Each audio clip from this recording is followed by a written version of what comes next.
Good evening, everyone, and welcome to the Jung Association of Western Massachusetts and to our first program of the 2025-26 season.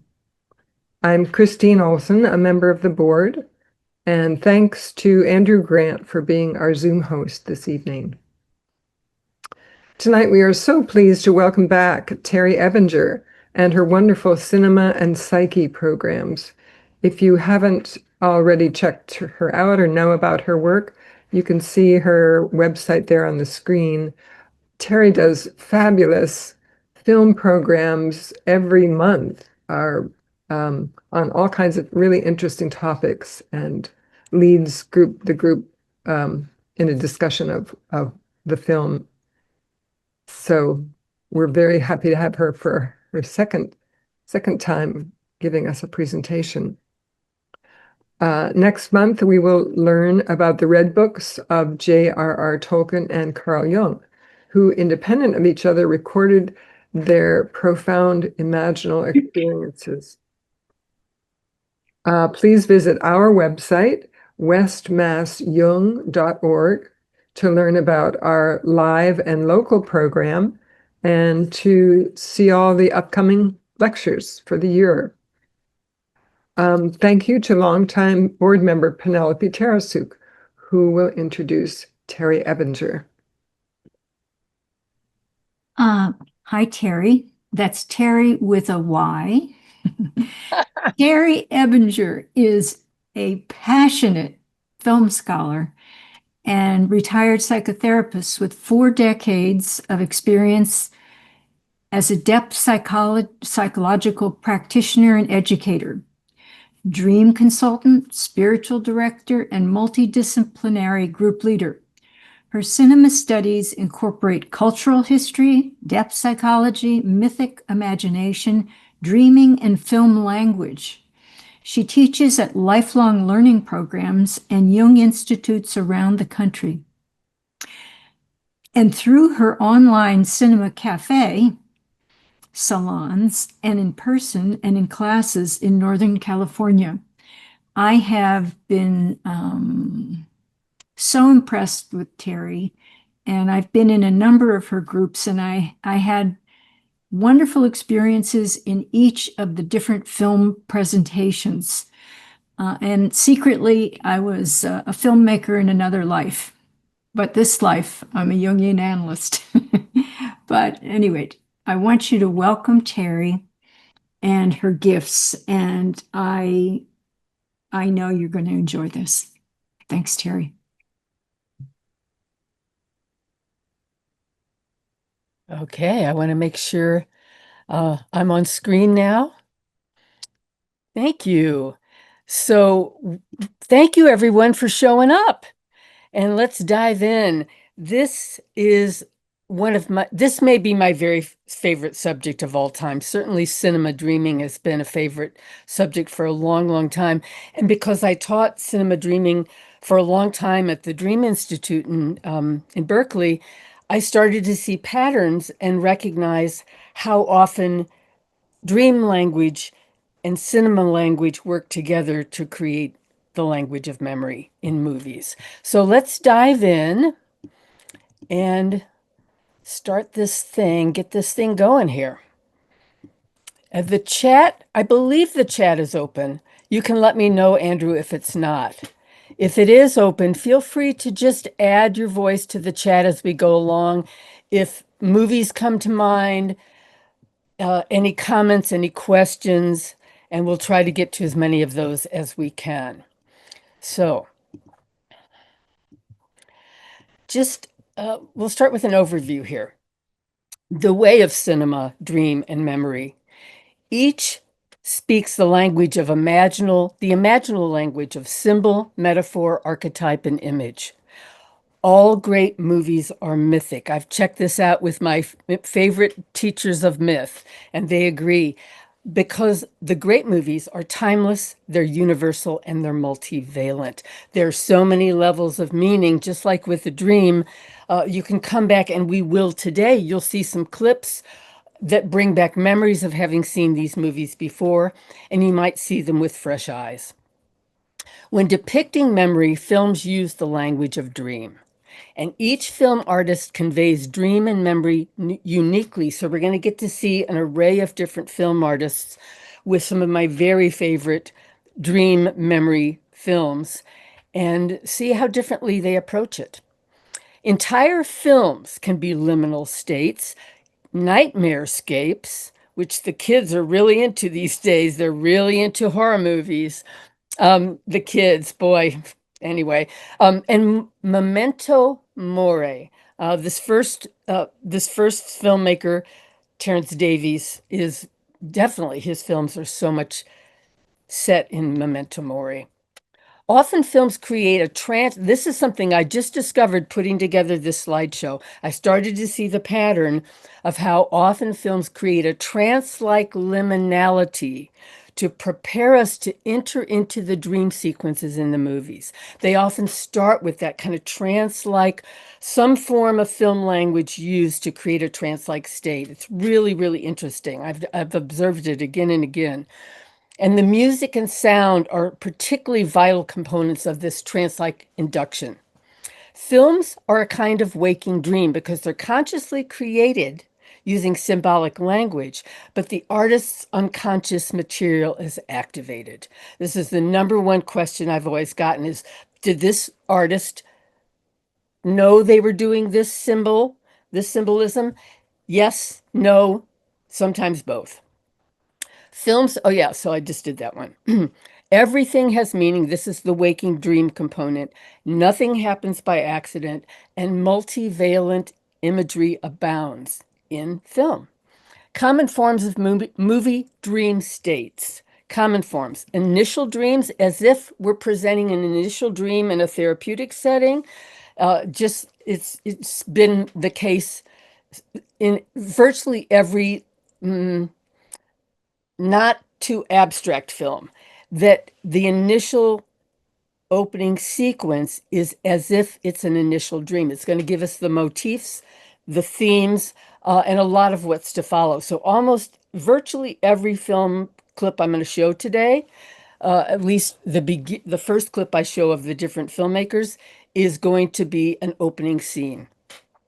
Repeating dreams, so initial dreams, repeating dreams, nightmares, fantasies, revelations, visions, altered states, and daydreams. You see all of these in dreams, see all of these in film, and they all play a part in the memory component.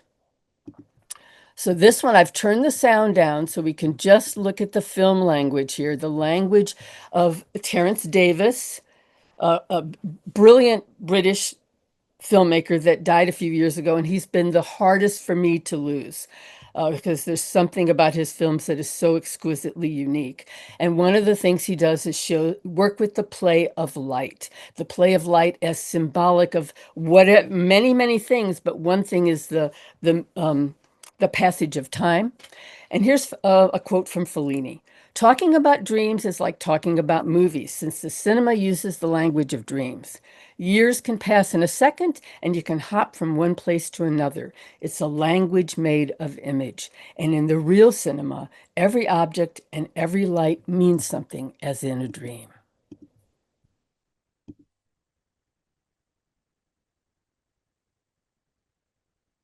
It's a pietà image.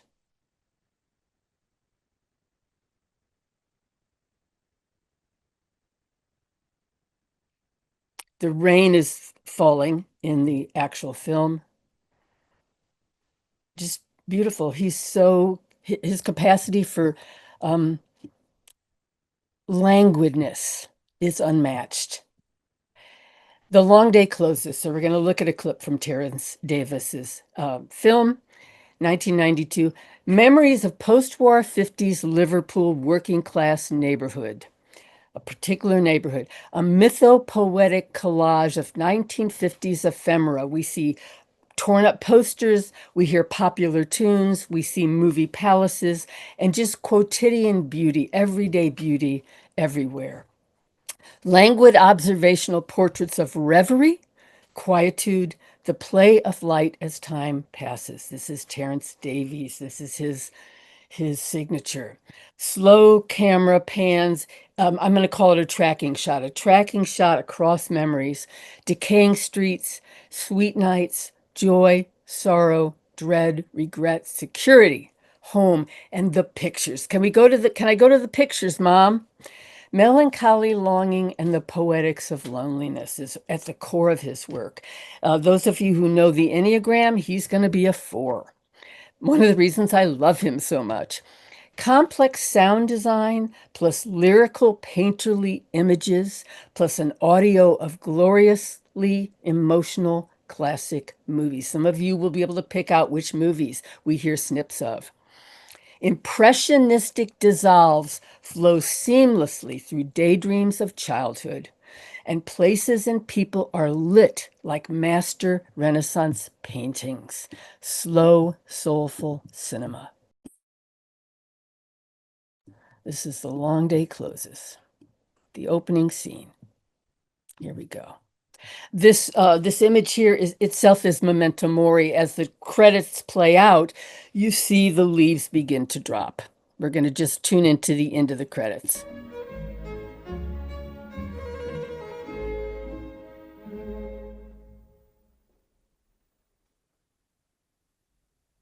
A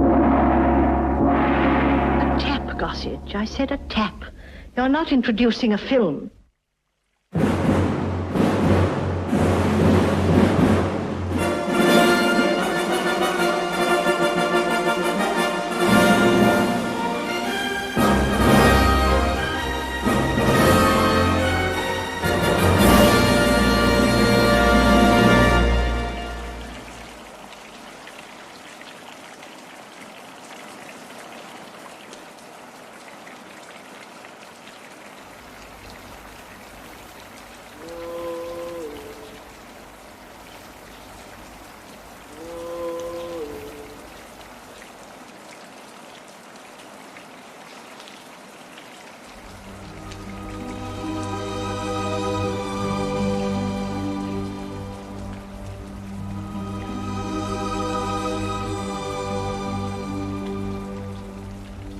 And now the purple dusk of twilight time steals across the meadows of my heart. High up in the sky, the little stars climb, always reminding me that we're apart. You wander down the lane and far away, leaving me a song that will not die. Love is now the stardust of yesterday, the music of the years gone by.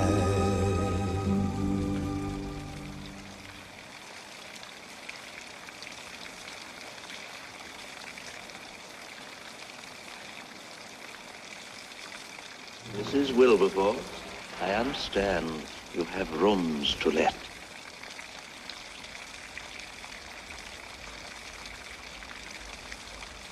Mom! Mom!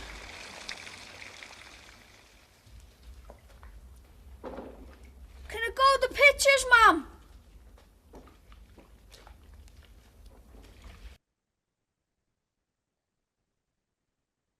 So beautiful. I recognized a little clip from Black Narcissus and the Lady Killers there. And this is from Terence Davis himself. I do think that film is closest of all to music.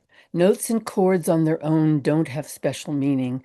They only mean something when you juxtapose them with something else, which he does brilliantly. Here we go with another clip.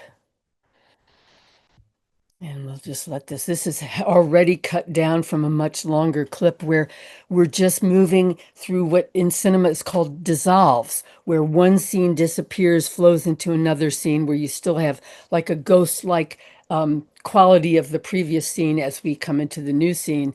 These dissolves are Davis's, one of his signatures. And we're moving from reverie to reverie to reverie. This is all one childhood memory flowing into another.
He stepped away from me, and she went through the fair, and fondly I watched her move here and move there, and then she went homeward with one star awake, as the swan in the evening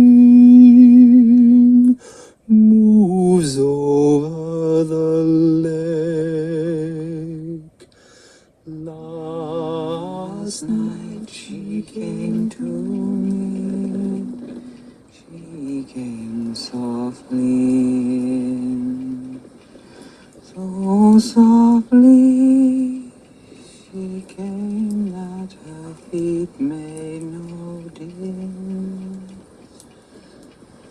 and she laid her hand on me, and this she did say, it will not be long, love, till our wedding day.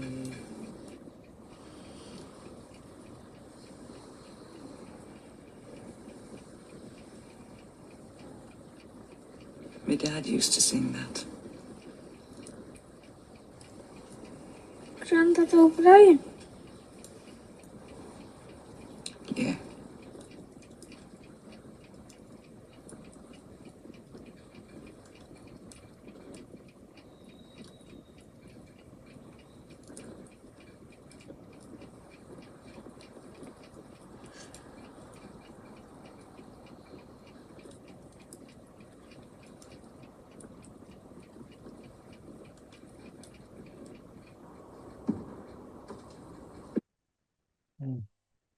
These stairs play.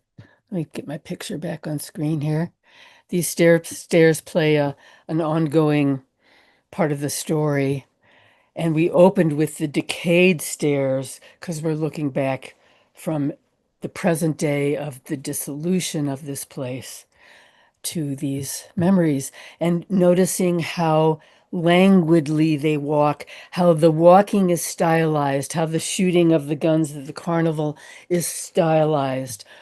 Just so poetic, so mythopoetic, just beautiful. And a quote from Khalil Gibran: yesterday is but today's memory, and tomorrow is today's dream. And let's now move into David Lynch, one of the great dream cinematics, also lost to us. He says, I don't remember my dreams too much. I hardly ever have gotten ideas from nighttime dreams, but I love daydreaming and dream logic and the ways dreams go. As if we didn't know. Let's listen a little bit to, we're going to watch the beginning and the end of The Elephant Man. 1980, his first big feature film. Cinema as an empathy machine. That comes from a Roger Ebert quote about how cinema is an empathy machine. It connects us to different people and puts us into our feelings.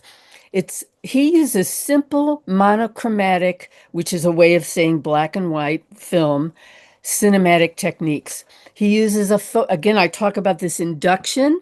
He's using photographs as cinematic dream portals. As if in a dream, when we have photos, television, movie watching in dreams, we know that one of the things that's about is it's dream code for memory. So the surrealist montage of still and moving images, very simple technique, but done in his signature surrealistic style. And it's a glimpse into the unconscious. Reversed shots, so shots come forward and then they go backwards in a different part of the movie. Slowed down images, long dissolves, what I talked about before, how one scene blends into another, but you still get the ghost of each as they transition. And he likes long ones in this part. Ethereal, pulsing, industrial soundscapes. His soundscapes are unmatched, and it's part of how he creates this incredible tone and how he gets us down, takes us down. Quietude, he uses extreme close-ups, really extreme close-ups, and ethereal voiceover narration and a sense of the cosmos. And then I have some questions about this. They're rhetorical. If I were working with this as dream material, I'd be asking, are these nightmarish images memory? Are they a mythologized origin story that has become a memory? Is it about a traumatic memory from birth in utero? Is it a personal mythology to explain the unexplainable? And then we see a part where I wonder, is this about being trampled, raped, mystically chosen by elephant, imprinted by elephant, and the divine or the divine feminine ravished? So these are some of the things I would work with if we were working with this in an approach to dream. Here we go.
Just notice how we have that beautiful cloud of smoke coming toward us as that baby's cry comes into the world. And when we watch this next piece, we're going to see that same image going backwards in reverse. And he used, for season 3 of Twin Peaks, he used this quote from the Upanishads: "We are like the dreamer who dreams, then lives inside the dream." So this is the very last part of this film. I'm pretty sure, I'm guessing this was fictionalized to create an ending to the film. And what the Elephant Man, what John Merrick knew, is that if he lie down on his back, he would lose his ability to breathe. So let's watch this one.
So it's lovely to imagine a reunion with the Divine Mother, with the personal mother, with the ancestral beloveds, as the portal to death. I just love that idea, and that's another thing I'm really interested in when it shows up in films. Okay. From Marie-Louise von Franz from The Way of the Dream. Why does this damned unconscious talk such a difficult language? Why doesn't it tell us clearly what's the matter? Jung's answer was that it obviously can't. It doesn't speak the language of the rational mind.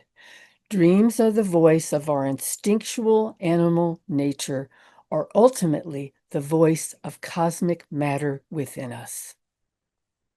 That goes great with the last clip, but we're now going to move into Laurie Anderson's film, which I love for this particular purpose. And again, let's keep in mind that all these clips we've seen, I think every single clip we've seen so far is the very beginning of the movie. So that's part of this thing that began to be clear to me after teaching dream movies for a long time. Heart of a Dog from Laurie Anderson, 2014, an amazing film. This film is made in the period after she loses her beloved dog, but especially after she loses Lou Reed, her partner and husband of over 20 years. And that is only glimpsed at. It's a mythopoetic, impressionistic meditation on the healing power of art, memory, and storytelling. Stylized stories told theatrically about current events. She does a lot about surveillance and the crypto, not crypto, but those places that hold all the cloud stuff. So, and trauma, loss, childhood, and healing. Nonfiction life reflections as documentary art film. I love that. And we're going to see a couple more of those today. How documentary film is being reimagined in this current age in the 21st century. And it's nonfiction film is the way it's usually described now, but how often it's art film. I love that. The evolution of her mother complex. We hear it through the whole story of her mother complex, in which she at some point says she didn't feel like she loved her mother. From disengagement to forgiveness. It's a beautiful arc that happens. Finding compassion through remembering dismembered parts. And she does that. She embarks on that journey of going back and digging in and pulling memory forward. And it has this impact of forgiving her mother. Although she wouldn't have used that language. I don't think that's my language. And then the Buddhist musings on life, death and dying, grief, and the afterlife, all through this thing. The love of a great eccentric dog. We didn't have time for all the clips about Lola Bell, but she learns how to play the piano and she becomes famous for playing the piano, and she does a Christmas record and she plays between crowds, and Laurie Anderson has a whole concert for dogs she does in Times Square. So this eccentric dog. Dreamlike imagery, which includes distressed found footage where you take and scratch up stuff, and also layer films on top of each other with distressed, we are scratching it and putting things in. Home movies sent to her by her brother synchronistically while she's making this film. He asks her to fix up these home movies, and she ends up incorporating them into the whole film. Surveillance video reenactments, done very kind of tongue-in-cheek, multi-layered exposures of handmade films, complex sound design. It's Laurie Anderson. The sound design is amazingly complex, and her original score and her hypnotic voice narration, which is her theatrical voice, which is metered and musical. Loving her. So here we go. This is the opening to Heart of a Dog.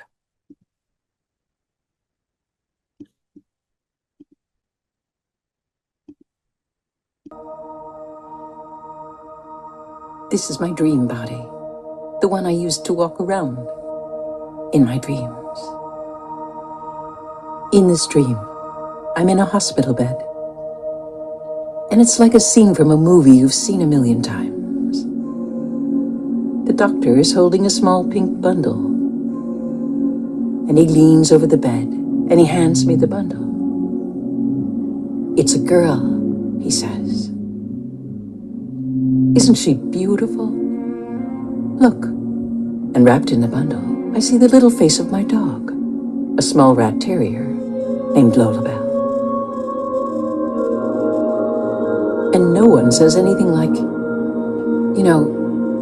"This is not a human baby. You just gave birth to a dog." But I'm so happy.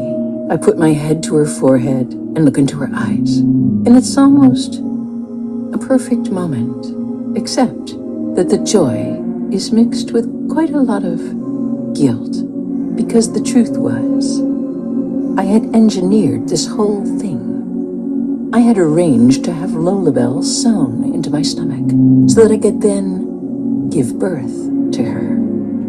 And this had been really hard to do. Lola Bell wasn't a puppy. She was a full-grown dog, and she had really struggled, and she kept barking and trying to get out, and the surgeons kept trying to push her back in and sew things up, and it was really a mess, and I felt really bad about it, but it was just the way, things had to be. Anyway, I kissed her on the head, and I said, "Hello, little bonehead. I'll love you forever."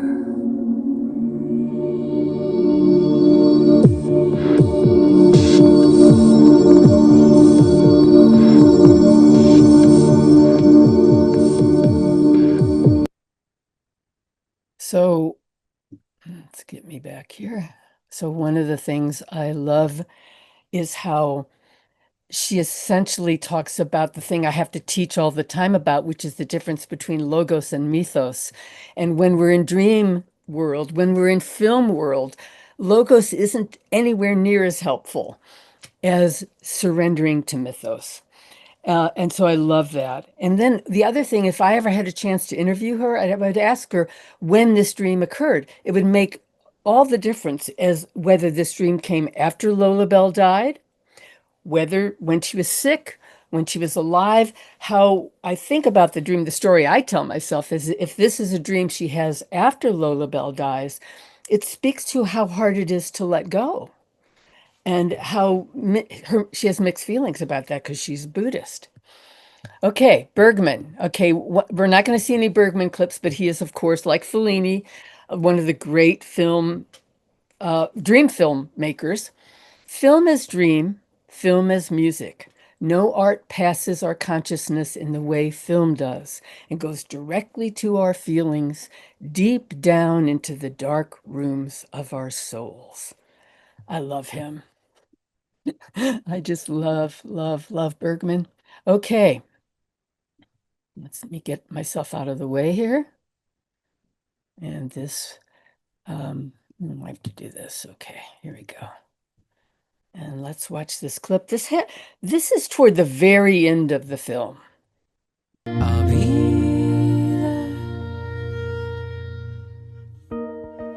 We lived by a lake, and every winter it froze. We skated everywhere. One evening, I was coming home from the movies, and I was pushing my little brothers, Craig and Phil, in a stroller. I had decided to take them over to the island to look at the moon that was just coming up. But as we got close to the island, the ice broke, and the stroller sank into the dark water. And my first thought was, Mom's gonna kill me. And I remember the knitted balls on their hats as they disappeared under the black water. So I ripped off my jacket and I jumped into the freezing water and dove down and got Craig and pulled him up and threw him on the ice. Then I dove down again, but I couldn't find the stroller. It had slipped down the muddy bank, further down under the ice. Then I dove in again, and I finally found the stroller, and Phil was strapped in, and I ripped the strap off and pulled him out and pushed him up onto the ice. Then I ran home, one twin under each arm, frozen and screaming. I ran in the door, and I told my mother what had happened, and she stood there and said, "What a wonderful swimmer you are. And I didn't know you were such a good diver."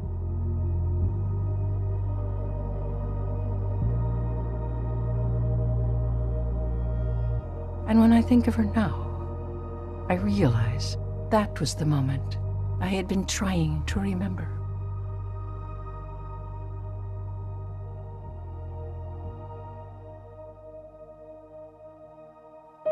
"Tell the animals," she said. "Tell all the animals."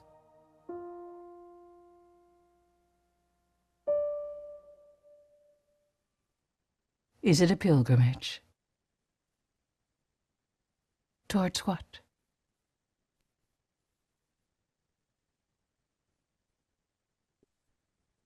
So that part about tell the animals, she begins this film talking about her mother's deathbed and all the kids at the deathbed and how her mother was talking like she was addressing a crowd and giving a speech and saying, and she was a big animal person, a horse person, and all kinds of animals. And she was saying, tell the animals. She's such a wonderful storyteller. And it's so beautiful to have those stories interpreted through these abstract mythopoetic memory images. Love that. Just love that. So now we're going to turn to Hitchcock. I have a feeling, this is a new quote I hadn't heard from him before. I have a feeling, let me get my picture on screen. I have a feeling that inside you somewhere, there's somebody nobody knows about. That sets this up really well. And we're just going to look at the opening scene of Vertigo and then another piece of Vertigo, both about dreams. 1958, Alfred Hitchcock. For many, many years, it was #1 on the very prestigious Sight and Sound survey that comes out every 12 years. It was #1 as the best film of all time, which, of course, it's ridiculous to even try to pick, but nevertheless. That we start with this hypnotic spiral credit sequence, one of the most famous credit sequences ever made by Saul Bass, and these graphic swirling things were brand new. These computer graphic images were brand new at the time, but again, it lulls us into a trance-like state, so it prepares us to enter into this nightmare. Hitchcock, I see this movie as Hitchcock's midlife confession of his own anima possession. He's chasing, we start with a nightmare. I'm going to now kind of tell you what is coming in the nightmare. Chasing the shadow or the id in the twilight of life, across the twilight, it would be, for you guys, it'd be this way, toward the left. And usually toward the left, when we're moving toward the left, we're moving into the unconscious when we're in cinema territory. So, we're in the twilight of San Francisco skyline, and the preferred ego identity is slipping away. That would be the, what's his name? The star. That would be the star whose name is escaping me right now. Of course, I know him very well. Jimmy Stewart. So that ego identity is slipping away, literally, in the dream. The super ego is outrun. That's going to be the cop. So we've got the id or the shadow running, being chased by the superego, the cop. Then we've got the ego in midlife hanging by a thread. And then we have the over the abyss, which is an image that Hitchcock used again and again and again, this looking over the abyss from a godlike perspective, looking down. And this helpful middle-aged cop on the job, when he falls in a spiral to his death. So the superego is sacrificed in this dream. This is just one interpretation, but this is the one I keep landing on. Post-traumatic dreams as wake-up calls. So he wakes up from the dream twice in the two clips we're going to see. Unprocessed grief drives this spiral repetition compulsion. Hitchcock loved to organize a film around something. Sometimes it was squares, sometimes it was different images. This whole movie is organized around the spiral, including when he's circling around San Francisco in his car. So we've got this spiral of repetition compulsion. We've got this spiral of being caught in the neurosis, in the unconscious condition. The spiral design of the entire film, the music, the first music we're going to hear is like this. It's like this. It's spinning so fast. And then fallen bodies, when they fall in a spiral, circling San Francisco streets. And that we're not going to see it, but the ancient tree core that he visits with Kim Novak, that too is about spirals. They're everywhere in this film. And then we end with no rescue of the endangered, dangling ego. No rescue in sight. So we're going to watch this. I've just, the credit sequence is literally 3 minutes long. So I've edited it down, and we're just going to start right here and watch all the way through the dream itself and see what you see.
what I had to edit out because of time is what's also really interesting is what each filmmaker decides to place as the next shot when there's an edit after the end of these openings. It's always really interesting how often it's something light and bright if we're in something very dark. So maybe we just didn't have time to go into that kind of. And then he also says, give the audience pleasure, the same pleasure they have when they wake up from a nightmare. So again, my interpretation of that, although each little piece of it can be seen, the way it starts with a blank slate and then a bar right across that goes all the way across the screen, and then two hands grabbing on. So we have this kind of grabbing on for dear life quality of midlife. And the sense that if the ego, if the preferred ego isn't allowed to die, to transform, then death is going to happen in another way. So let's look at this one. This is somewhere in the middle of the, I'm sorry if you don't know Vertigo, you might want to turn off the volume and not listen to this, but I'm guessing most of you do. And I love this idea that what we don't exactly call recovered memories anymore, but something important that's been repressed is awakened through a dream that links to something we need to know, to clues that we really need will come in a dream. So here we go.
Nightmares, wake-up calls, the most important dreams we have, linked perhaps to survival of the fittest. And I love that sequence designed by a visual artist named John Fair, and I love it so much I have it on my next to my bio on my website. So let's see, where are we? Here we are. I hope you're getting so intrigued with these films that you might want to take a year-long series with me, because I have fallen madly in love with all of these again. And I think it would just give me so much joy to do one of these a month and enough to fill out a year. So you'll hear more about that. Let's see, what do we have here? Joseph Campbell. A myth is something that never happened, but is happening all the time, happening again and again and again. And then Angeles Arian, the one of my great teachers, cultural anthropologist and teacher of indigenous wisdom.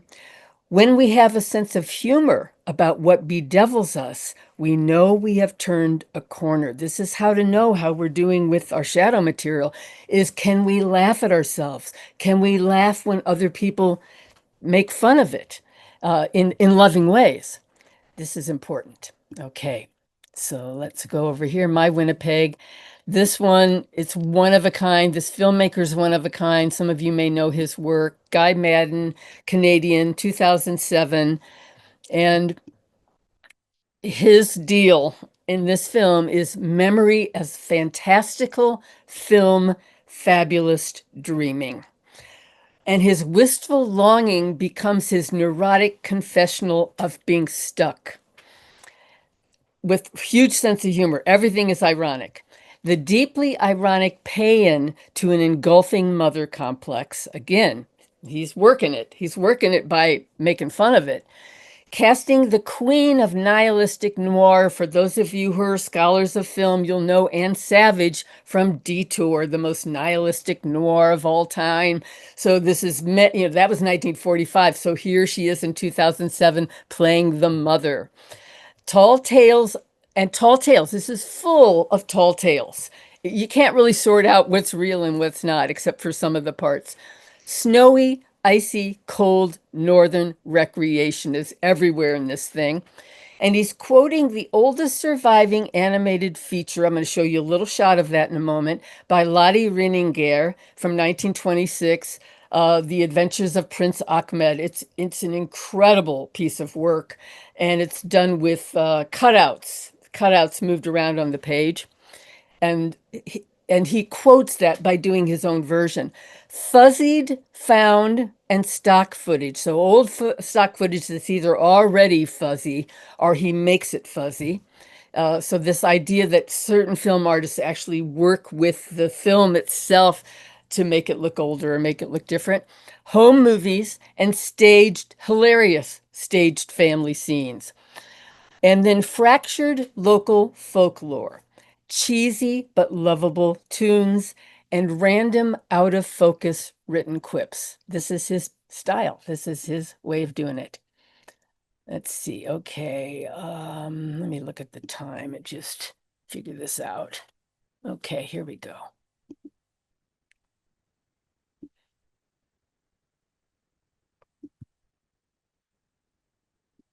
Okay, let's make this a little bigger. Oh, that's why. Okay, hold on a second. Just want to get this on the screen. There we go. Okay, here we go. Winnipeg, Winnipeg, wonderful Winnipeg. It's no Eden that you would see, yet it's home, sweet home to me.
Winnipeg.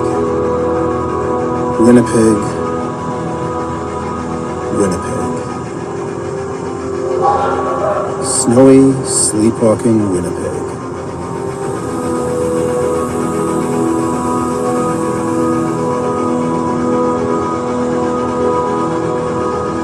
My home for my entire life.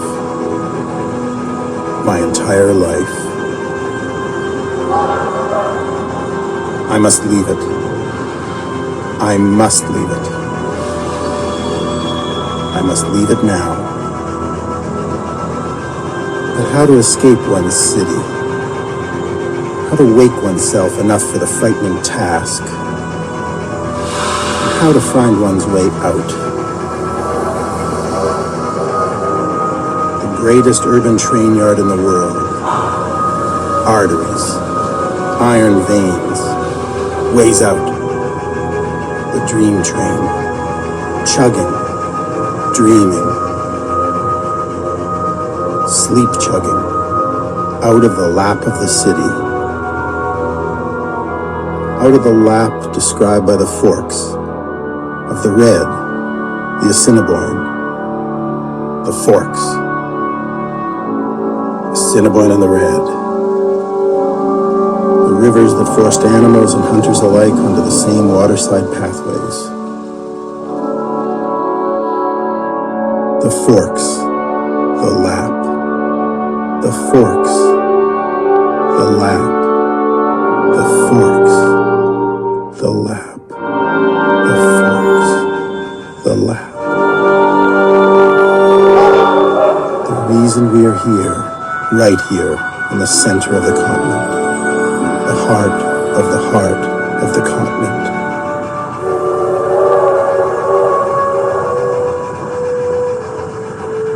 The hunted lap, the woolly lap, the lap of my mother.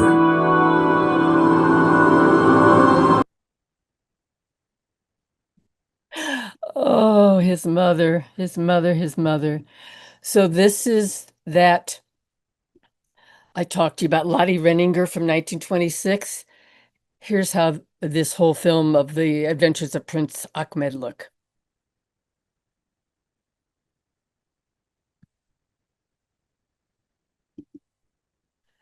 It's just a really, you can find it on YouTube. When film is not a document, it's a dream. So we have these nonfiction filmmakers turning documentaries into dream language, through dream language. Love it. And what a confluence in that scene we just saw of dream, memory, and movie making. So this one, I have to show it to you. I just have to. This is a tall tale, not to be taken literally. Here we go.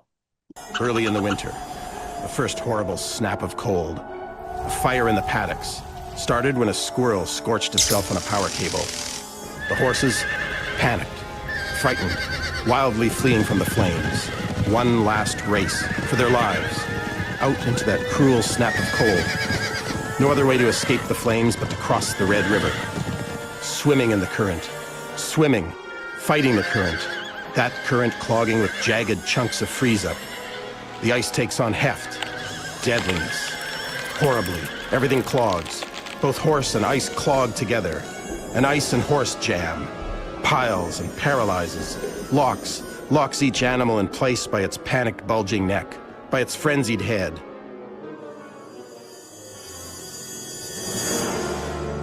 The heads stay this way for the whole winter. 5 months at the Forks, like 11 nights on a vast white chessboard, a great public spectacle. We grow used to the sadness, simply incorporated into our days. Soon, the Holly Snowshoe Club embarks on weekly jaunts out to the Horseheads and holds little jamborees there. Winter strollers visit the heads frequently, often on romantic rambles. Lovers gather to sit among, or even on, the frozen heads for picnics, or to spoon beneath the moonlit dome of our city. The horse heads are always frozen in those same transports of animal panic and abandonment reading unambiguously to the young lovers of Winnipeg. The city enjoys a tremendous baby boom the following autumn. Humans, born of horses. Happiness.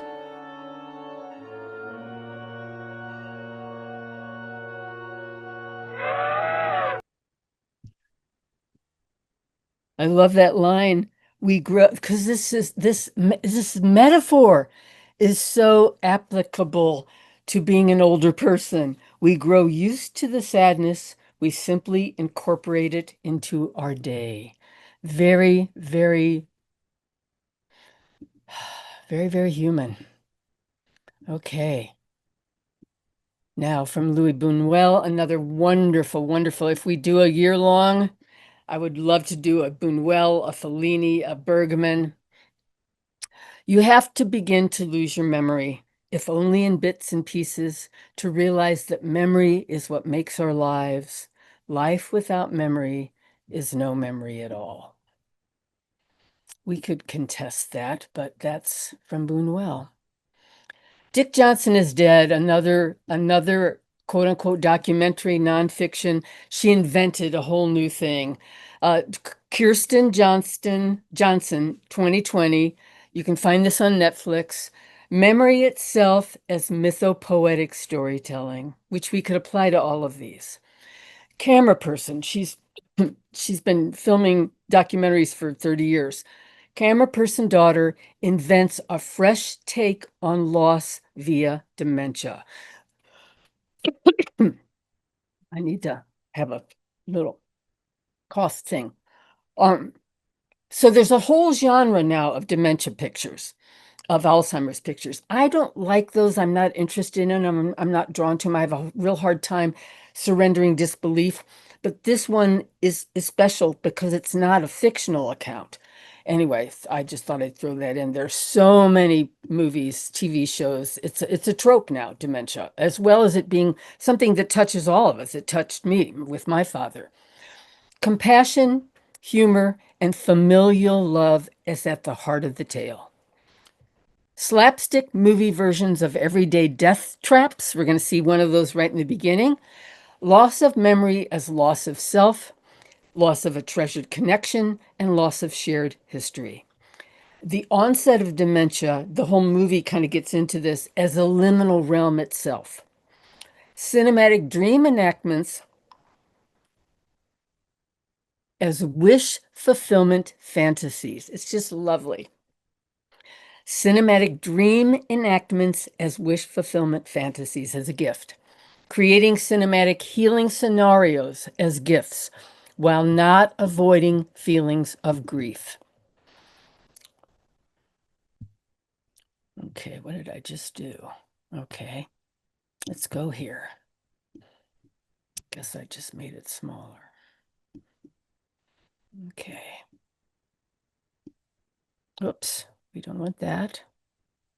There we go. Okay. Dick Johnson is dead. Just the idea that I might ever lose this man is too much to bear. He's my dad. He's such an open, accepting person. That's who you want for a father. And that's who I have, who I've always had, my whole life.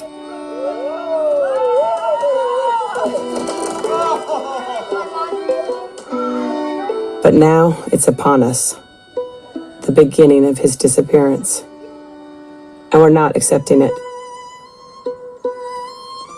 He's a psychiatrist. I'm a camera person. I suggested we make a movie about him dying. He said yes.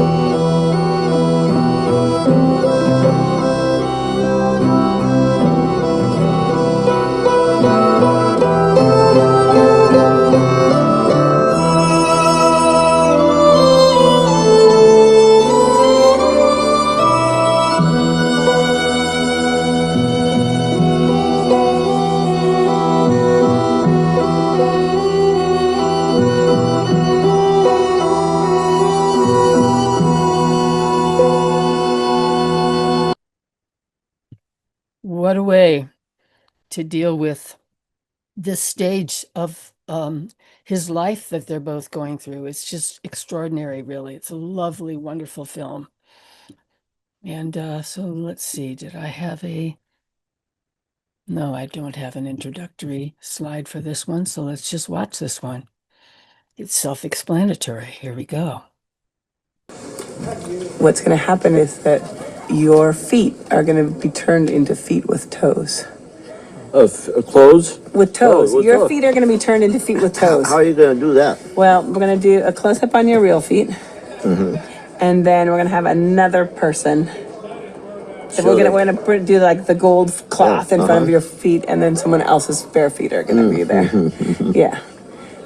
Because you said to me once that was if you could wish for anything, that was the wish that... Really? I told you that? Yeah, I know. I was kind of surprised. I thought you were going to wish for world peace or something. I wish for Mom not to die. That would be your wish? Mm-hmm. Yeah. Yeah, I could see that. Yeah, I would wish for that too.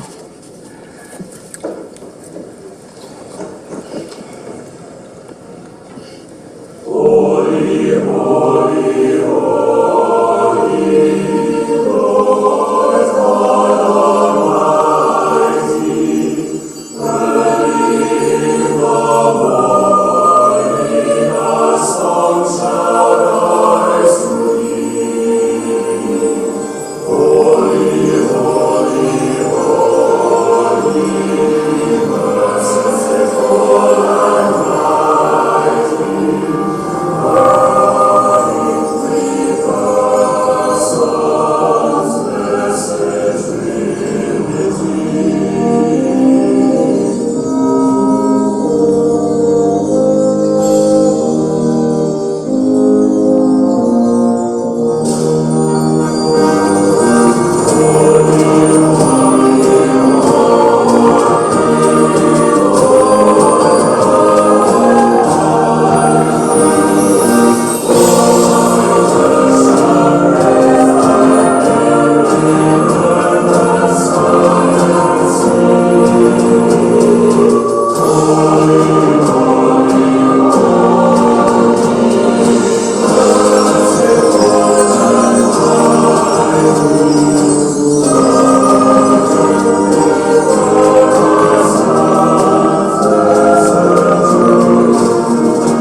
He is such a good sport. He was a psychiatrist for his whole career and a Seventh-day Adventist. So that speaks to that clip we just saw from Roger Ebert. The movies are like a machine that generates empathy. They let you understand a little bit more about different hopes, aspirations, dreams, and fears. They help us to identify with the people who are sharing this journey with us. Okay, this is going to be our last clip. Get this out of the way. Our last clip before we come back for some conversation. But I think what I'll have you do is when we finish with this clip, and while Andrew is transitioning us to the gallery view, or however you want to do it, Andrew, I'm going to ask you to put something in the chat. To put something in the chat that speaks to whatever you need to say. Whatever you need to say in response to anything that you've just seen or heard or experienced. So here we go.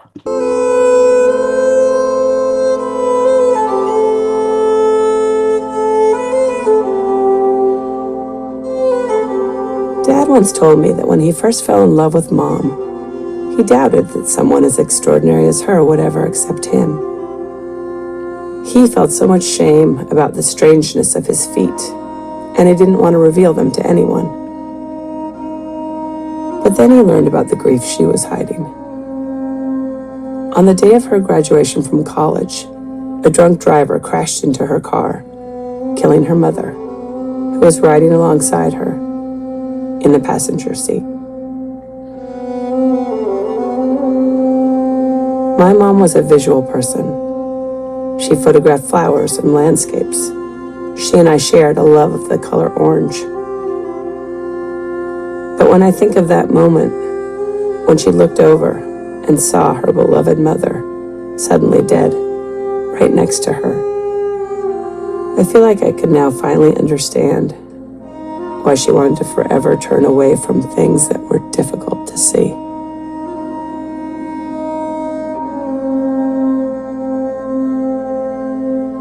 It would be so easy if loving only gave us the beautiful. But what loving demands is that we face the fear of losing each other.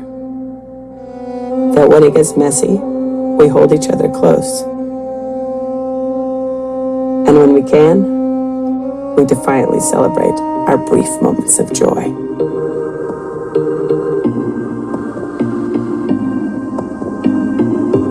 Hold me close, hold me, babe.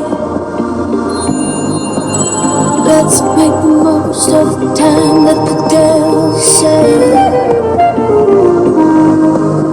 Only a moment ago we were playing in the town. Red, hot on the heels of a love that would never end. Strike up the band and I have this dance till the bells ring false.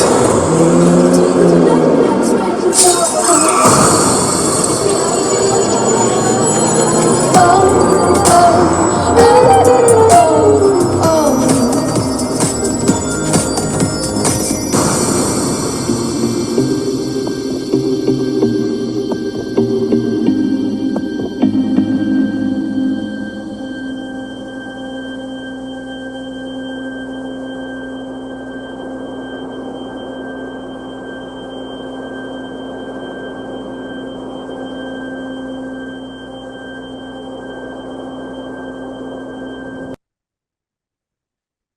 Okay, I'm going to stop my share and I'm going to be silent for a moment while you put something into the chat. Those of you who are willing, anything you need to say.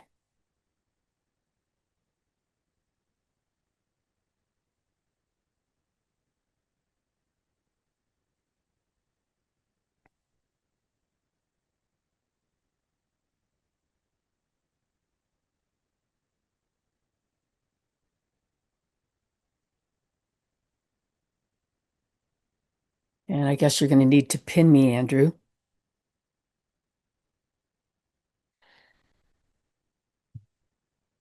Thank you. Okay, I'm going to start taking a look there. I know they're going to roll in, and then we'll open up for you to raise your hands and we'll have a conversation. From Judy, in The Elephant Man, it's hard to keep up with these. Okay. The woman's eyes are so large, so bottomless, with the overlay of the cosmos. Her eyes encompass the cosmos. Maybe the analysis can tell us the exact quote. Jung said something like, if we can see it, it is inside us. Maybe the analysis. I'm not sure if you mean somebody in the room, the analysts. Oh, maybe that's what it says, analysts. Sorry. Yes. That's lovely. I know. He was so intuitive, David Lynch. And then from Janine, well, the best was saved for last. You have no idea how hard it was to decide what order to do these in. I went all around the world several times, and I wasn't sure that was the one to end on, but now, sitting here with you all, I agree. Christine, I've never seen film clips that are so dreamlike. It feels very confirming of dream time, the non-rational, the strange, and wondering about what it means. Well, you know, it's just, it comes from the unconscious.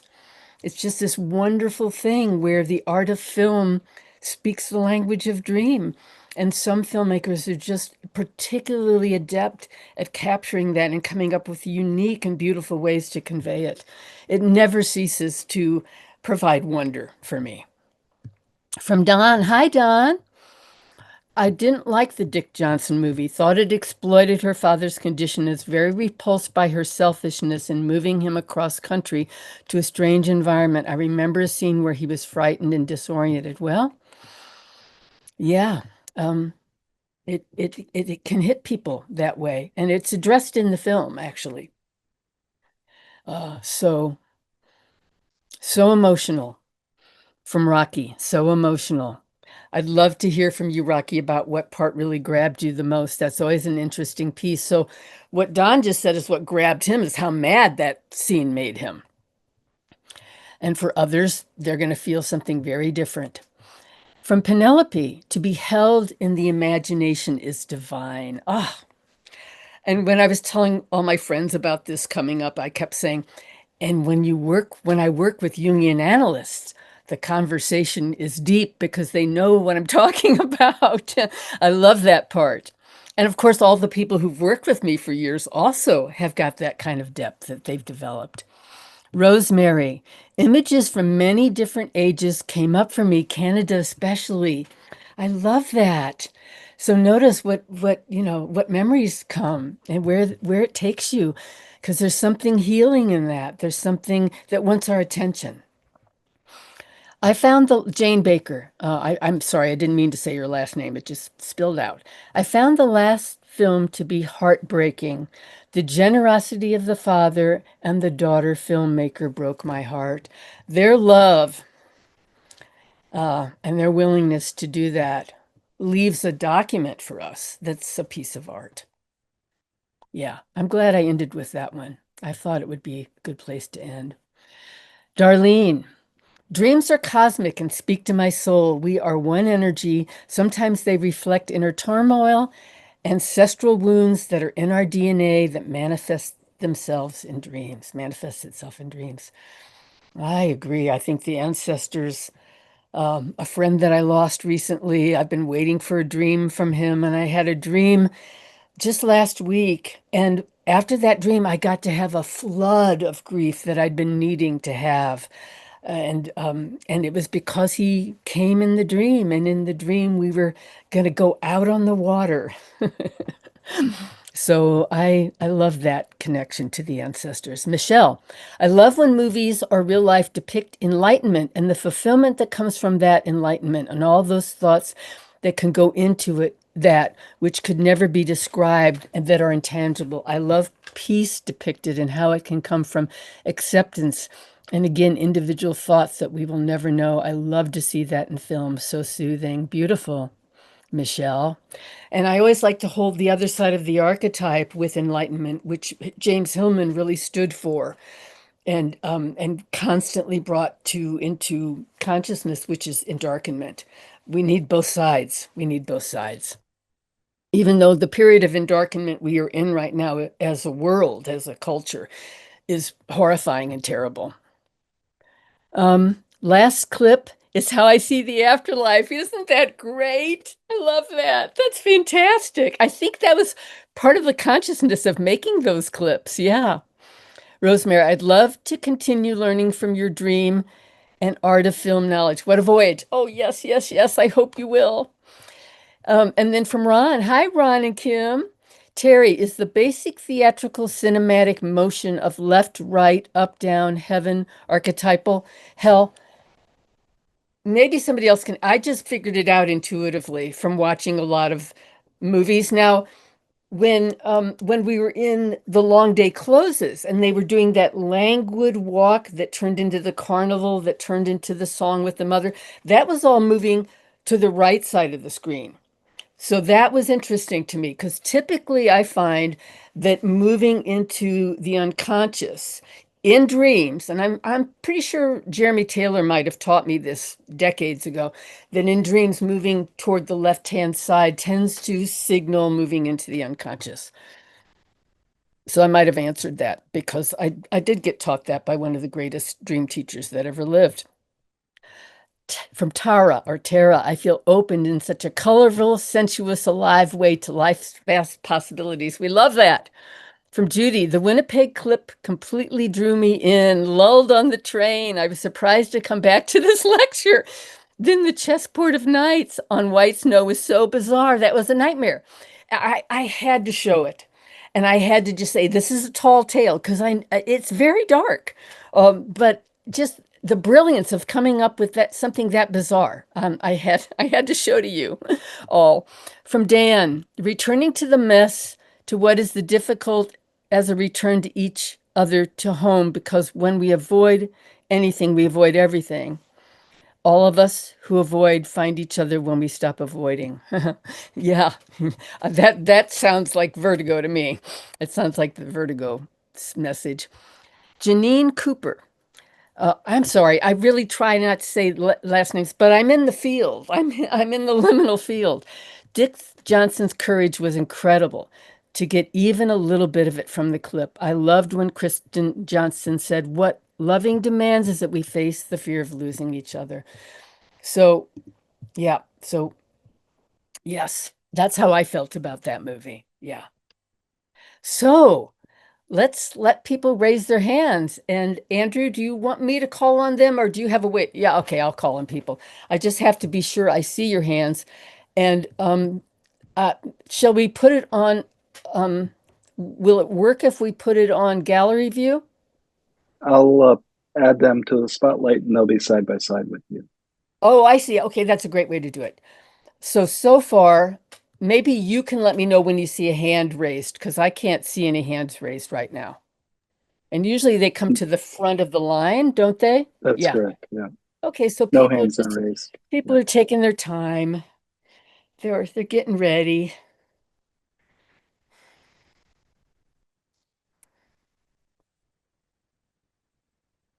Someone will take the leadership role of being the first person to raise their hand.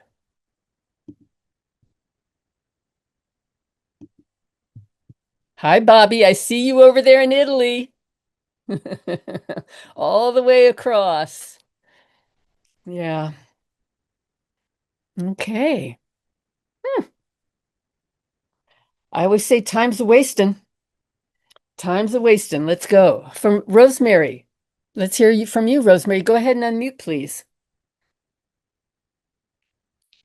And Andrew, you've set it up so people can unmute.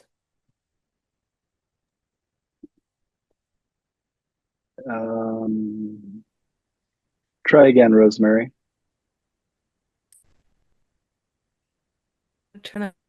There, I heard something. Here. Okay. Hi.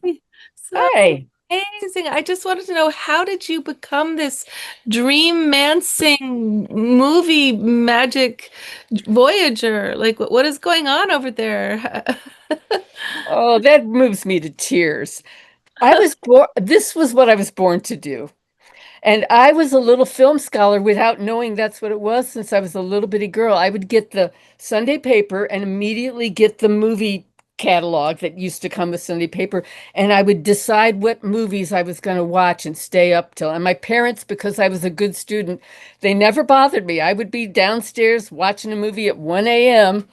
And so I just was always drawn, and I didn't know that I was studying film. And then I learned to work with dreams, like 1989 was the first time I studied dreams and did that in my career for many years. And then I just, as I was retiring my private practice, I'd been too scared to do this for a long time. And then I just started doing it. I started teaching film studies and making them my own.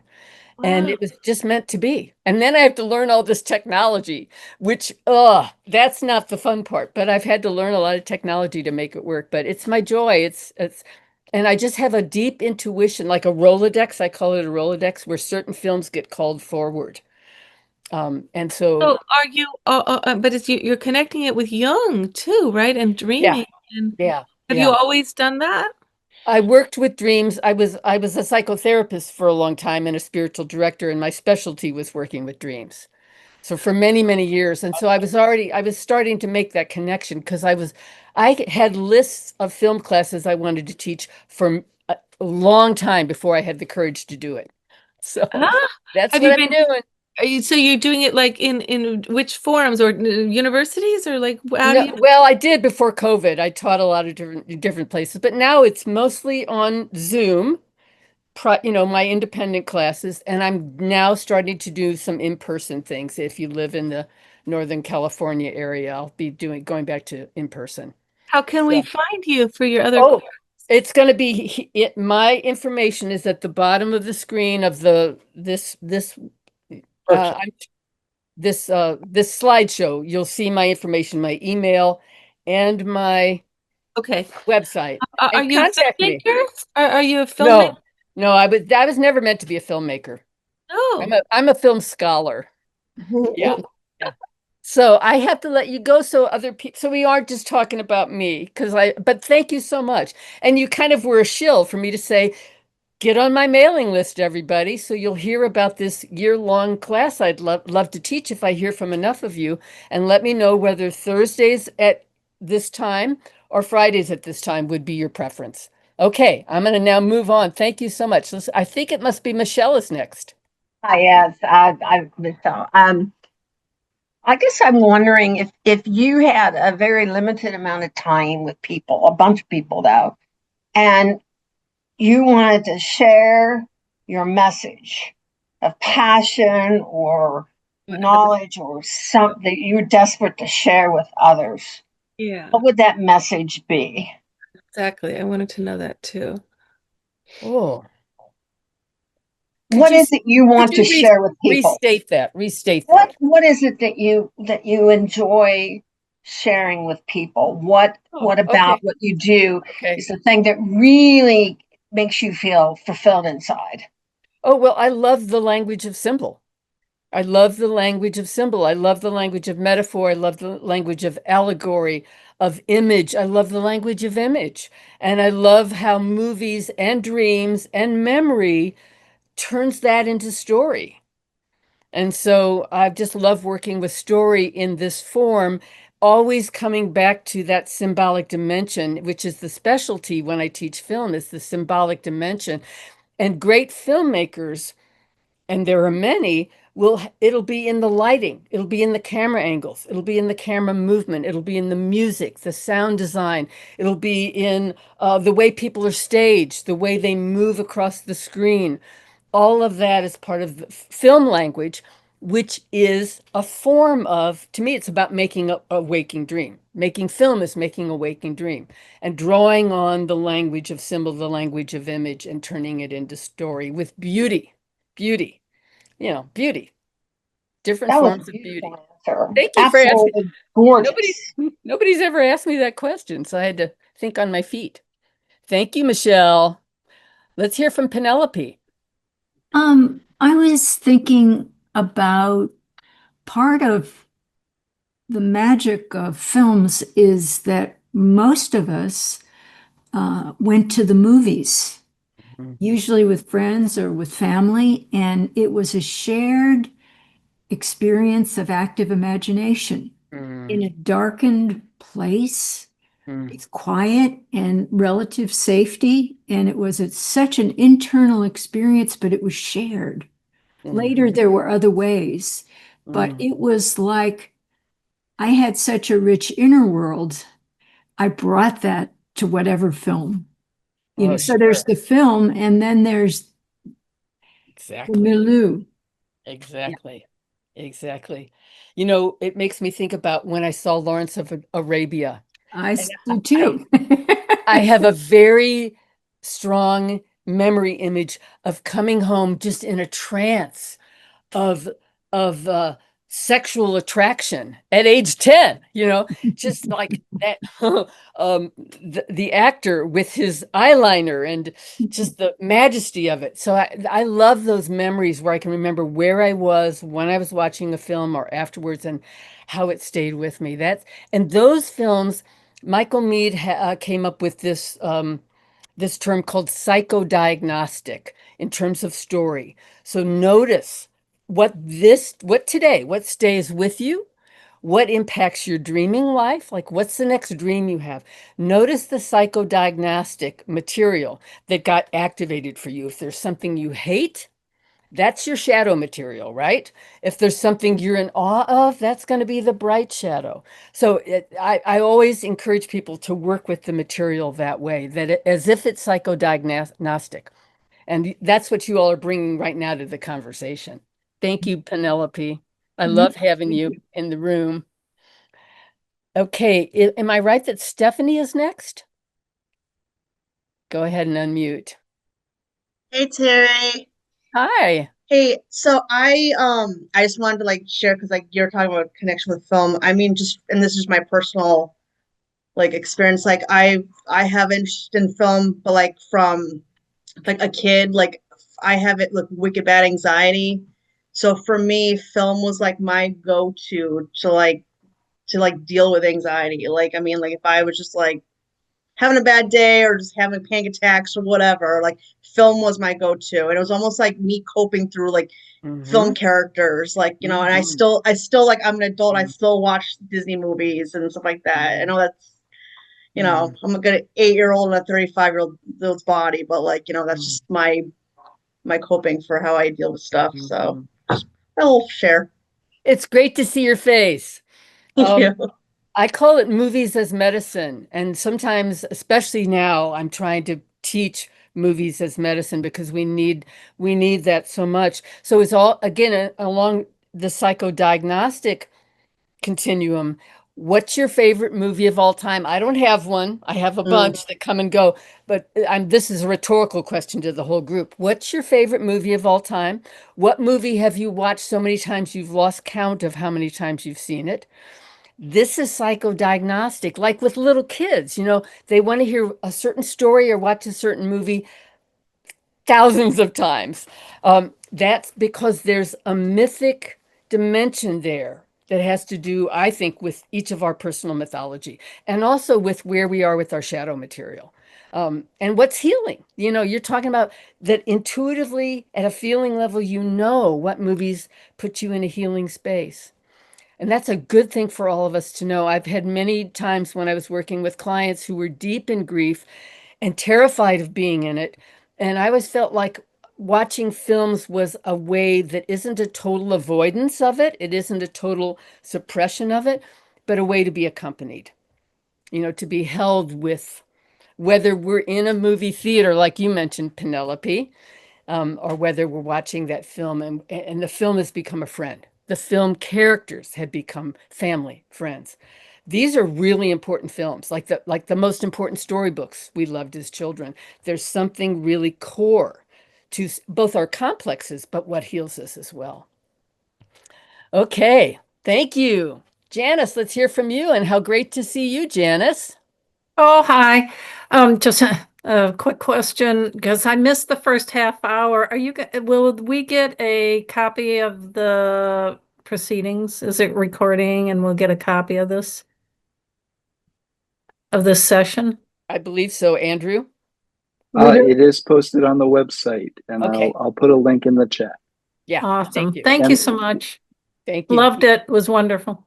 Thanks, Janice. It's great to see you. To not see you, but have you here. Who else? Also, Terry, you have 2 new chat messages from Mary Oh, thank and you. Jen. Okay, thank you. I don't always pay attention to those as they come in. Oh, that's one from Janice, and then one from Mary. I'm interested in Robert Altman's Three Women. Any chance you might include that someday?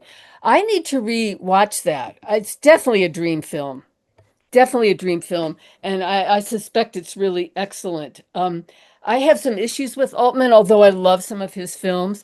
But one of my issues is that I feel him leering at women a lot. If you try to rewatch MASH, it's shockingly misogynistic to me, but I can hold the paradox that I still love some of his movies, and I think Three Women probably has a real innocence to it. So that's been kind of on my list of movies I want to see again, and it's been Criterion has put it out, I think probably in a new 4K, so that's worth revisiting. I have to watch it again to answer that question fully, but it feels like it could be definitely a dream film for sure.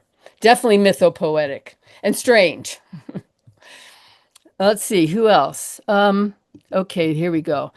Jane, I find silent films to hit me at a different place. Do you think dreams are more powerful in the silence? I wouldn't say they're more powerful. I would say that there's a lot of amazing, striking dream imagery in silent films. F.W. Murnau, Faust is extraordinary. All of his films are extraordinary. The Fall of the House of Usher. A lot of them are horror movies, but because they're silent, we don't have the same dimensions that today are so popular, which is, I call it goopy horror with the horrible noises and the hideous constant, slasher stuff. But yeah, silence movies have not been my specialty, but there's certain ones, they're all very I mean, the great ones are very mythopoetic and beautiful, just beautiful. So it's a good point. This one I showed you today by Lottie Reininger, Reiniger. You can find it on YouTube, and it's quite extraordinary. And that's a silent animation, the earliest one we have, the last earliest surviving one. Are you familiar with Emir Kusturica, Serbian filmmaker, Time of the Gypsies? I don't know that one. It sounds familiar, and his name sounds familiar, but no. Thank you. I'll remember that. Who else has something to offer about how you're feeling? What's happening? But how were or are you moved? What grabbed you? What struck you? What's staying with you? Oh, good, Christine. Yeah, just kind of a little collage of personal moments. The horror of the ice skater losing her brothers. Yeah. Oh my God. I mean, imagine. Yeah, and I just had a dream actually where someone went underwater and I had to dive in, haul them up. So that was both horrifying in the reality of it, but also very real in the dreamness of it. Yes. There was that. And the moment at the where the mother and son are together and she starts to tear up. Oh. It's very, very moving. I really appreciate movies that move me to tears. I find that, like you're saying, dream medicine. Dream medicine, movie medicine. I find that. And I felt really I don't know, resistant or repelled by the Winnipeg image. Yeah. So again, I appreciated your framing that as that's there too. Yeah. Yeah. Yeah. Which of the imagery, the one with the horses? Or the whole thing? Not that one so much. The coldness of it, the black and white, the sort of just the snow and the quality of light was so dark. Yeah. Snow and this dark. I found it oppressive. Yeah, and so did he. And the whole movie's about him trying to get out and falling asleep, like sleepwalking on the train. I thought the idea of a sleep train where you're trying to get out and you can't get out. So I love his work. I find him really funny. But yeah, he's got a kind of a dark edge to his work for sure. Yeah. And I love what you said about, well, I too love movies that move me to tears. And the one with the Pietà, well, it's not a Pietà, it's later on a Pietà. But the Long Day Closes has got to be in the top 3 of my favorite films of all time. And I would love to start this series with that film because it's just exquisite.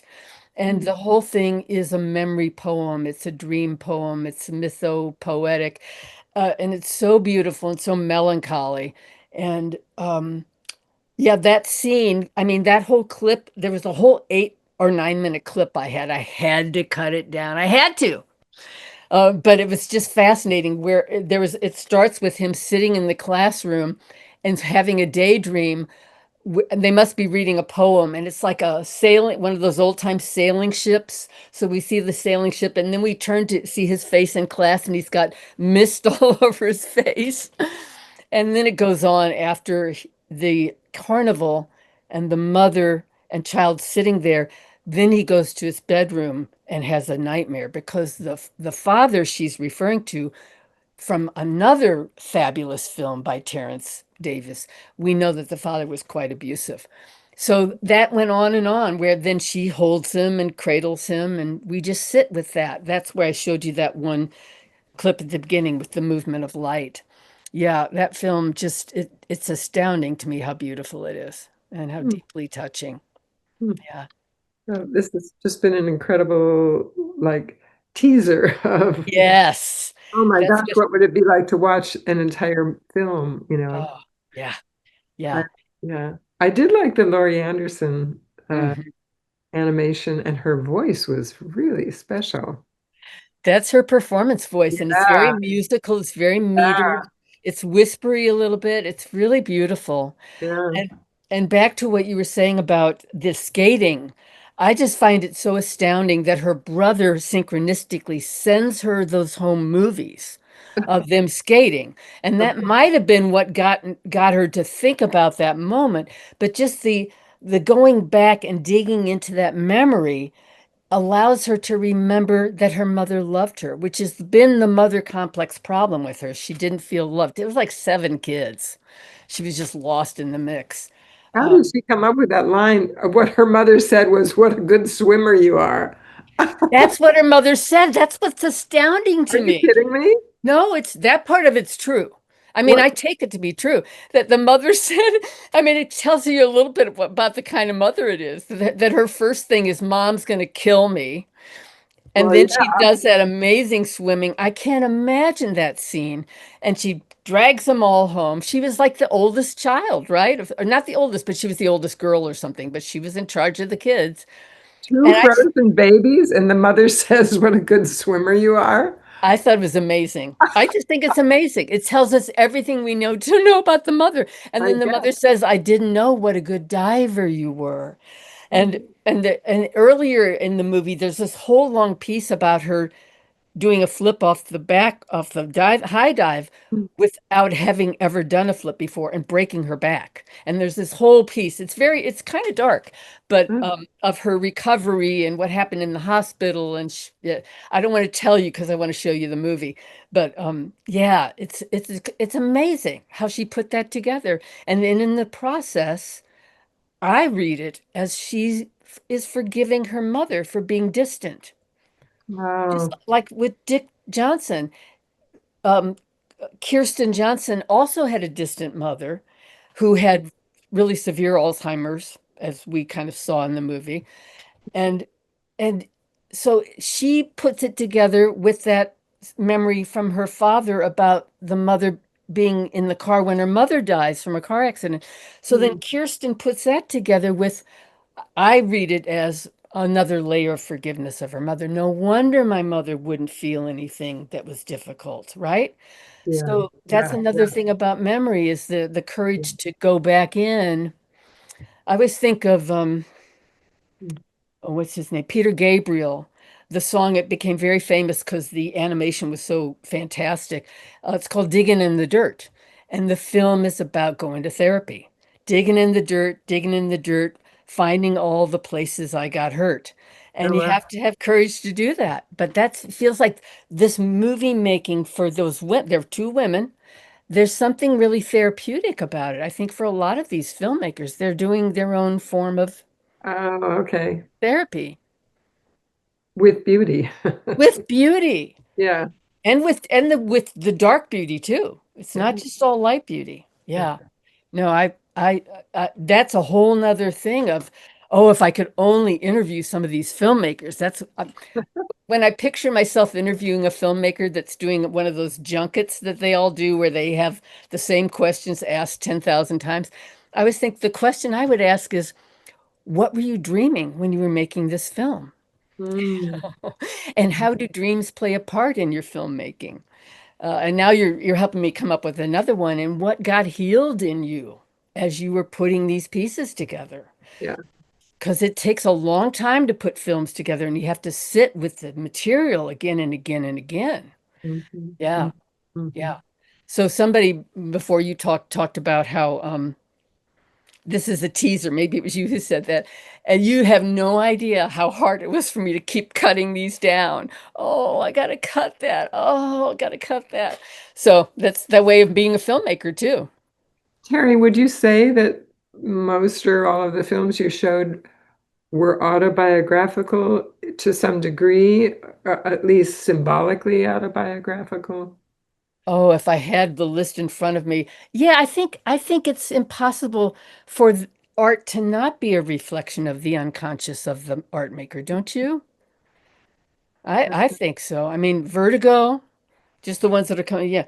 I think, yeah, my Winnipeg, some of them are very consciously autobiographical. Right. Yeah, but that's a good point. I'll be thinking about that. Let me go here and ask a couple more people that want to speak. Janine, let's hear from you, Janine. Thank you, Christine.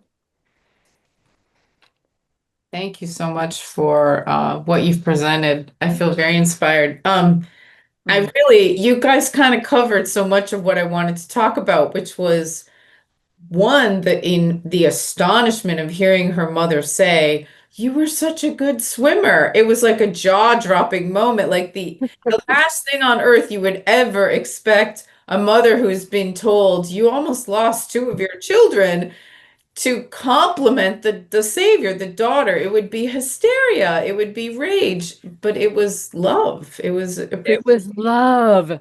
See, this is giving me chills. And that shifted Laurie Anderson's whole way of thinking about her mother. It might have happened over time, but in the film, it's concentrated. Right, right. And it really, it's such a powerful, it just packs a wallop. Yeah.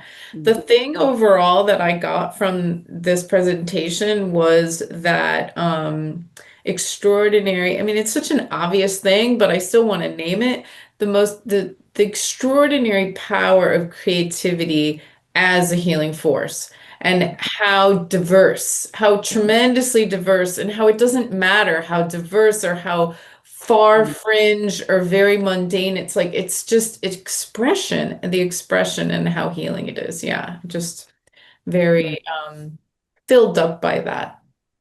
Are you an artist yourself? I am. I know, I knew it. I knew it as soon as you started talking. Is that your art on the wall behind you?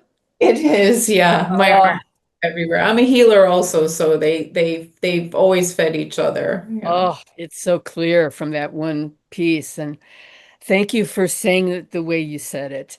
I think about Michael Mead and James Hillman's work on genius, that there's not somebody is a genius. We all are born with genius. And our life's work is to uncover, recover, and discover that genius and find the courage to muddle our way through till we live it out as fully as we can. So I agree. Lovely, lovely, lovely, lovely. Thank you. Let's hear from Penelope and then from Andrew. And that might be it for us. We'll see. I wanted to say that I had the privilege of working with two filmmakers this was decades ago, and they're both deceased. But it was astonishing to have somebody's first dream be part of a movie that was worked on. And that it wove through the whole 7 years of analysis. And I don't think I've ever worked with so much creativity. They were both filmmakers, and at times would bring people who were in their dreams into the room to share the dream. It was just, everything was so creative. And I do think there's a huge autobiographical piece. And I loved the Laurie Anderson thing. There was something at Mass MoCA with her film and it was more than the film. It was other things on the wall. And oh my God, that's a very special film. It's very special. So you've seen the film? I have. And I love it. And people need to see the dog that plays the piano. I know. Lola Bell. I know that's one of the ones I want to show in this year-long course because it's an exquisite film. I think it's, yeah. And I wanted to say one more thing is how important grief is. So important. So many filmmakers deal with their own grief in such a creative way. Yes. And that is one of the dreams that came from the filmmakers.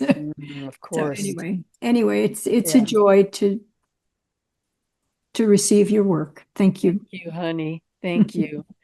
Grief is everywhere all the time. This idea that we work it through, this idea that we get closure is a fantasy, of course.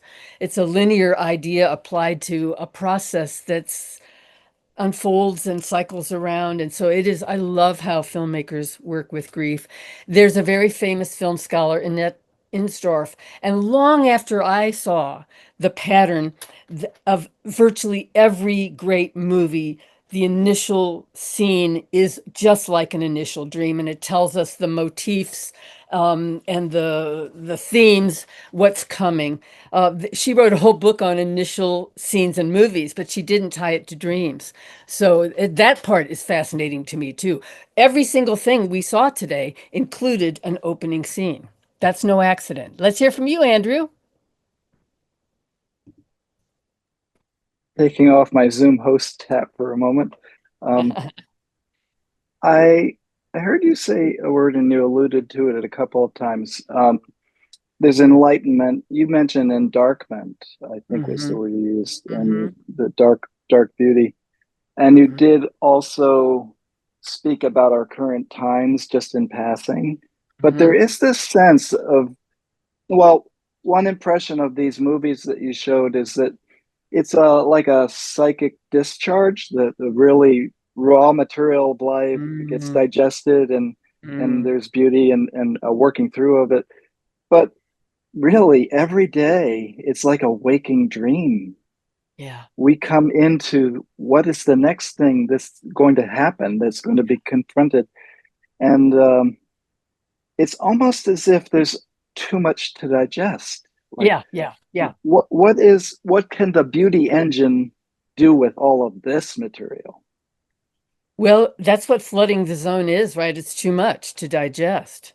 We're just like, paddling. And so I just think everyone has to find their own portal where they are fed by beauty, whether it's nature, friendship. I mean, all those things, the universal things, friendship, nature, art, music. I just think we need whatever medicine that's good for us, because there are all kinds of medicine. And yeah, I don't have any huge answers. Do you know, for those of you who know Francis Wellwood's work, he's a world-renowned, beautifully deep mythopoetic expert on grief.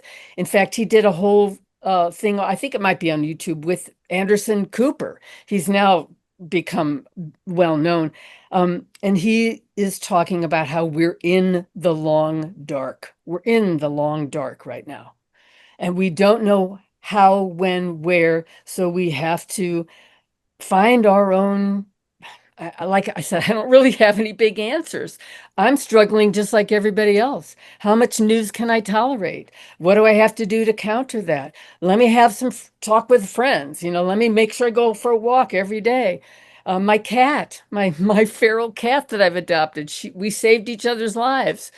So everyone has to find their way to healing through beauty. Beauty and love are the great healers, the universal healers.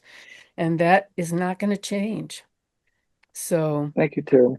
Thank you. Thank you all. Thank you all for coming, for showing up, for enjoying this with me, for deepening into this with me. You'll find at the beginning of the beginning of this slideshow or this Zoom recording, you'll find the information you need to contact me. And I don't have it on the website yet, but I'm going to start putting together the details. But I would love to hear from you, whether Thursdays at 7 p.m. your time, 4 p.m. my time, or Fridays would be your preferred day to do this. Once a month, I think is the way I would do it. And I'd settle into at least 12 movies. Maybe we would do 13 for the feminine. So thank you all. I've loved it. I'm living in it. I'm also always glad when it's over because then I don't have to be nervous about anything. But I thank you all. And I'd love to hear from any of you. On behalf of the whole Young Association, Terry, many, many thanks. Thank you so much. Yeah. Very enriching.